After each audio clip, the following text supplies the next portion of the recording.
Hello, Saints fans, and welcome to the Maryville University Hockey Center. Todd Panula along with you as we recap the Women's Division I matchup as they took on the Grand Valley State Lakers for a duo of games. In Saturday's contest, it dropped the puck at 5:45 local time, and that game ended up in the favor of Maryville as they won by a final score of 3-1. Although it was a bit of a slow start in terms of the shots, it was a hot start in terms of the goals for the Saints as they managed to get two first-period goals out of Ellie Rutherford. But we'll get more into that game here in just a bit.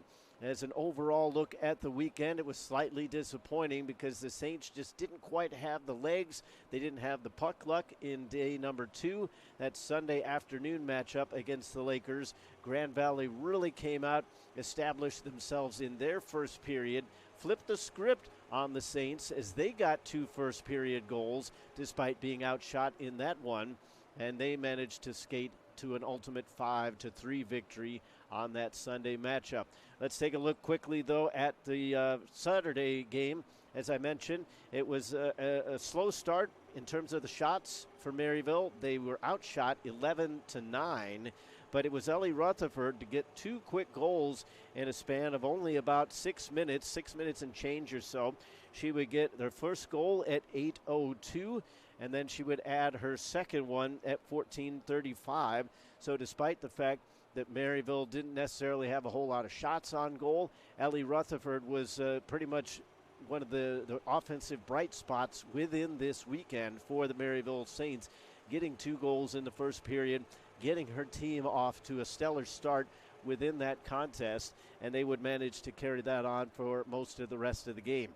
The second period, a lot of shots on goal for Maryville. They outshot their opponent 16-6 just within that second period alone, pushing the overall total to 25-17 within the game.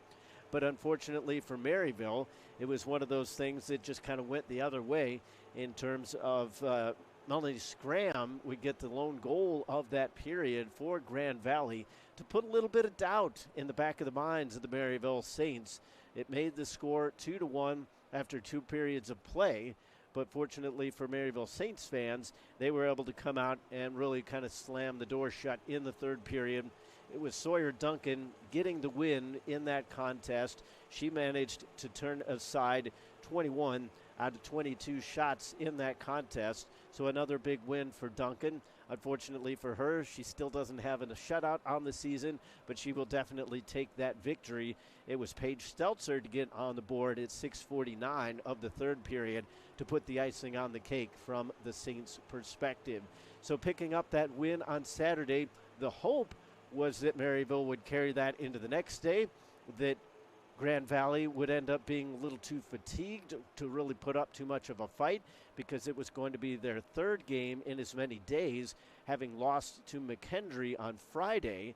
So they figured to be the more tired team, but they proved otherwise right from the get-go as they had some good hop, some good legs right in the first period, and they managed to get two first-period power play goals as it was Marley Sprott.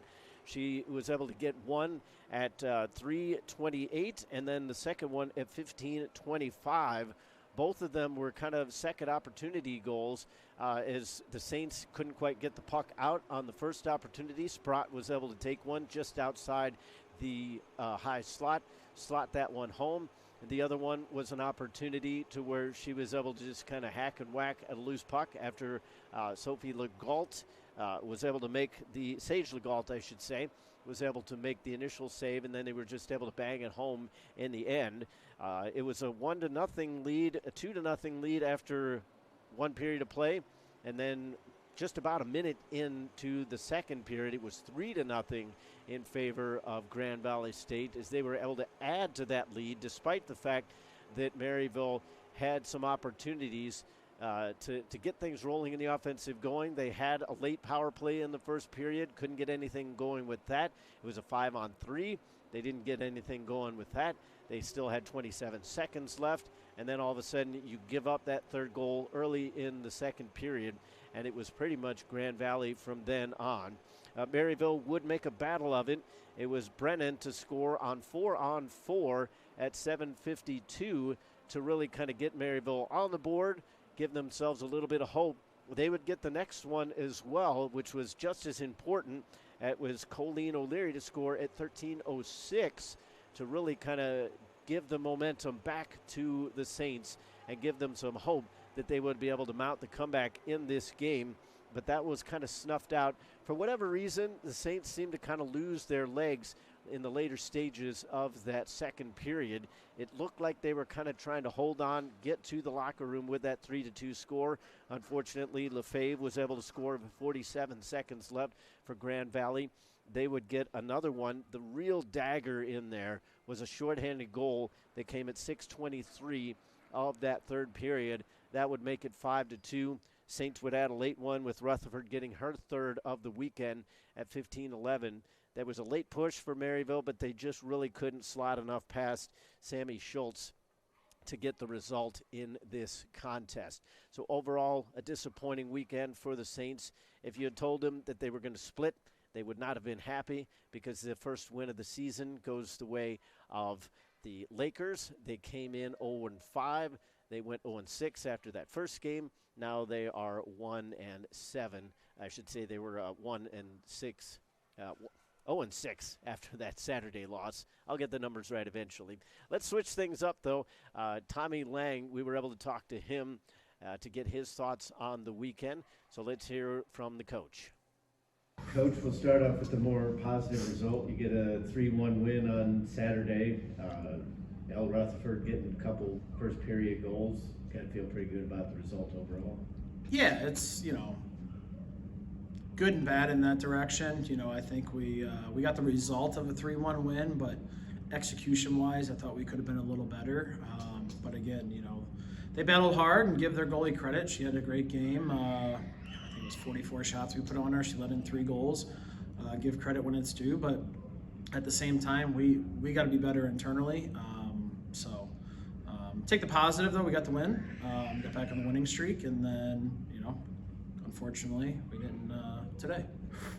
So you get the 2 first period goals on 9 shots, and then you have 36 shots in the second and third periods, but you only get 1 more goal. Obviously, you credited the goaltender already, but from your perspective, what did you guys not do to get it in the back of the net? I think it was just effort at the end of the day. We've got to get a net front presence there. And when we don't, the goalie sees the puck, they're going to stop the puck. And we got to shoot to score or shoot for a far pad for a rebound. And when we hit the goalie right in the GV chest or the Miami chest, over the past 2 weekends where we're putting up 40, 45, 50 shots, they're not high-quality shots if you're not willing to put in the work and take the cross-check in front, or maybe get hit in the stomach with a shot and somebody else is there to tap home and be hungry hippos in front of the net, as I like to call it. But, that's part of the problem. So switching over to the Sunday game, you give up 2 power play goals in the first period, 3rd goal early in the second before you guys get on the board. It seemed like they didn't seem tired, but it just didn't seem off. Yeah, it's being ready to play a hockey game. Bad penalty we took the first 5 minutes of the game there to give up a goal. Took a too many men penalty on the ice. I can take some blame on that for myself. But we just weren't willing to pay the price on the PK, blocking shots, taking away lanes. Sage's first game today as a college athlete, and we didn't give her much help. And it's not fair to her. She did her job, but it's on us to be able to box out in front of the net, willingness of the PK girls to block the shots, and us to stay out of the box. And we didn't do that today. We weren't the better team. You guys battle back in the second period and then allow a late one in the third. What happened in the final minute? Effort. Just simple effort. It's the bottom line. You got to be willing to stop. It's a simple play. We worked on a back check drill in practice, and it's as simple as them committing and attention to detail and effort. And for a coach, it's tough when they don't want to do that. But when you don't do it, we talked about it last week with Miami. Hard work beats talent when talent doesn't work hard. Overall for the weekend, you've talked about it in the past that you're trying to focus more on special teams, but no power play goals at all. You give up 2, you allow a shorthanded 1. Just it's not clicking right now, I guess. As some of the growing pains we're going through as this time of the year. Changes will be made, But at the same time, we go, again, special teams will win and lose you a game. And you said the results right there. They got 2 and they got a shorty. They beat us 3-2 on special teams.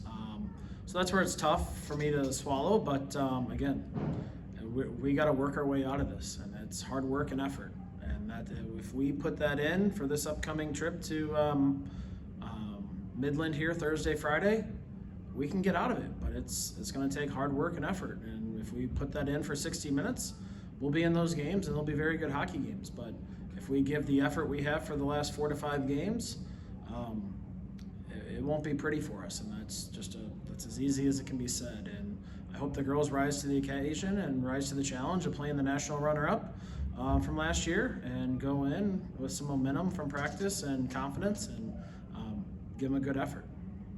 Thanks, Coach. You're welcome. Thank you. And we thank Coach Lang for joining us after what was a somewhat tough loss on Sunday, but again, good to get his thoughts on the weekend as a whole. Looking forward, not too much time to cry over spilled milk, as the Saints will be right back in action. They're going to go over to Fremont, Nebraska for a couple games as part of a showcase up there. They will play Midland on Thursday. That is tentatively scheduled for an 8:30 puck drop. And then they will play UMass on Friday, November 4th for their next couple games. So the Saints will have to just take a couple practice days, perhaps an off day on Monday. We'll see what kind of things Coach Lang has planned for them, but not too much time to sharpen things up on the practice ice. They're going to have to get something rolling here in terms of game action, as there's only a few days off before they have to head off onto the road. Our next broadcast, as we mentioned during the last game on Sunday, is going to come to you on Friday, November 11th, when the McKendree Bearcats will be in town. But until then, for everybody here at the Maryville Saints Hockey Network, this has been your weekend recap. Thanks for watching.